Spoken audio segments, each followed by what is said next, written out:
Hi, everybody. Um, I have decided that I do not have time to write this all down, so I'm just going to go ahead and do a video post. My diet partner is Joy, and I will be supporting her through kind of taking the lead on this. We've discussed and done our interviews and kind of processed this together, and she very fortunately was kind of waiting on me to catch up with a bunch of the reading, and now I'm short on time, so I'm just going to film.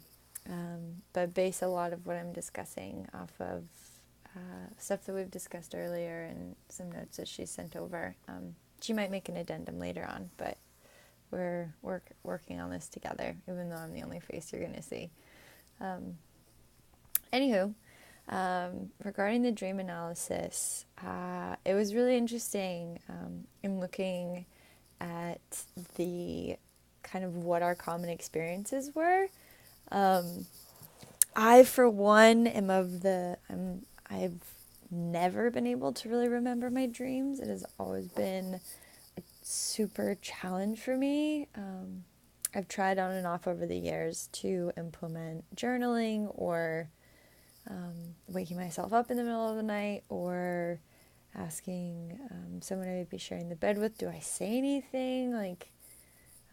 Is there any signs that I'm even dreaming? And I really don't remember a lot of what I do unless I kind of wake up and then go back to sleep, or have a really restless sleep, which is, in its own capacity, its own thing. But Joy, on the other hand, always remembers her dreams, or very, very regularly does. And I think that's kind of where a big distinction and a really cool dialogue that we had today. For me, I guess when I was really little, my mom would always ask me, what did you dream about? And my reaction 9 times out of 10 was, oh, I dreamt about horses, which ironically, later in middle school, actually, I had this kind of traumatic event with horses, and it turned into a full-on phobia in which I'm completely afraid of horses, which I find interesting. But I don't put a lot of weight in my dreams, and I often wake up and I'm like, if it was something strange, which it generally is, and for me, and also looking a lot at the archetypes and gender stuff, a lot of my dreams are very sexual dreams and kind of all over the place. Generally based way more on fantasy, and there's something that needs to be solved, some sort of issue, or I need to take care of something. It's never scary, but it's always time sensitive and imminent doom is coming. So my dreams are always something out of a plot or a movie, or very closely related. If I fall asleep watching a movie or something, it'll be very mirroring of that. Whereas Joy had expressed to me that her dreams are kind of, she feels they are her maybe unconscious or subconscious, reframing and recontextualizing this element of truth that she's trying to work with and grappling with in her conscious life or in her waking life, and how in her sleeping life or in her sleeping conscious or in her unconscious, that becomes very apparent through metaphor. And so I think she was saying that the stuff that comes up in her dreams is really flashing lights of stuff and the direction that she needs to take. So in that regard, we were pretty different. In regards to working with dreams, I found it interesting. Both Joy and I, in the dream that we decided to do the exercise with, had members of our cohort or of our class, the EXA 2017 class, were in our dreams. With me, it wasn't in a sexual way. They were just there as part of the dream. And with Joy, it was in a kind of an aid, in a helping, in a facilitating way that was enabling her, or like showing her, or reinforcing this idea of kind of manifesting something that was in her life that she's trying to bring out of her unconscious into her conscious and put it into motion. Also, a lot of what I think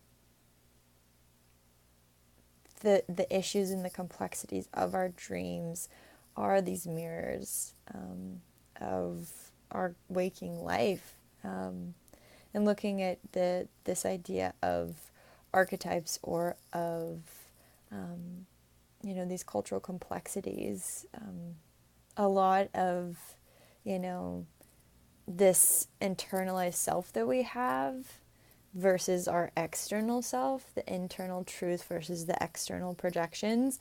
In your dreams, there is no barrier, that it just kind of becomes a mosh of everything.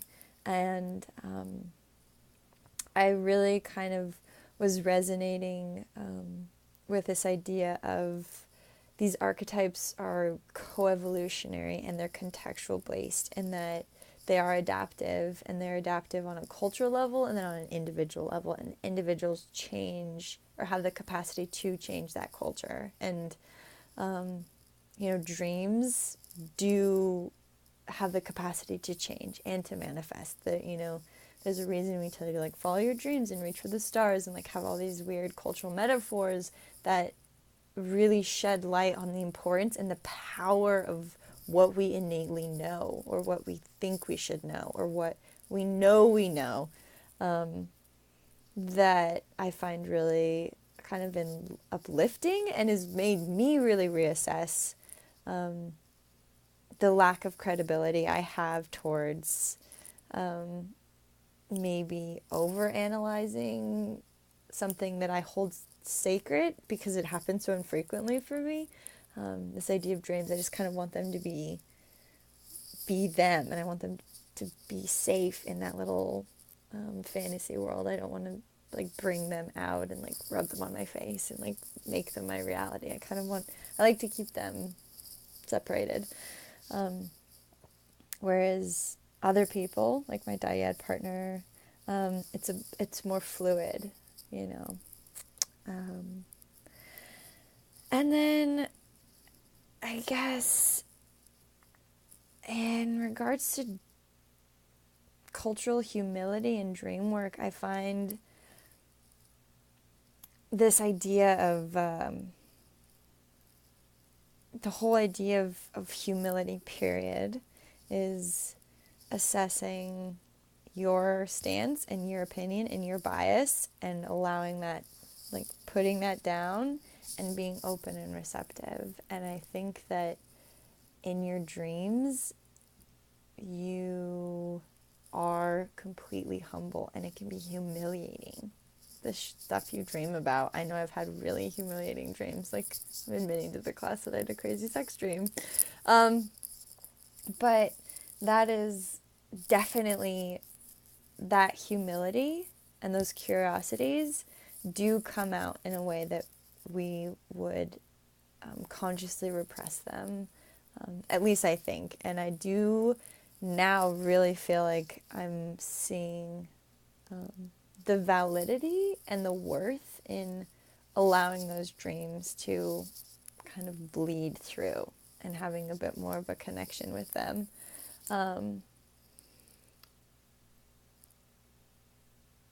And I know that because of the fact that I hold kind of this more protective and personalized bias about dream work, where I was a bit more skeptic, I don't really like to analyze them, made me feel like they don't really hold applicability. And I like to see this immediacy of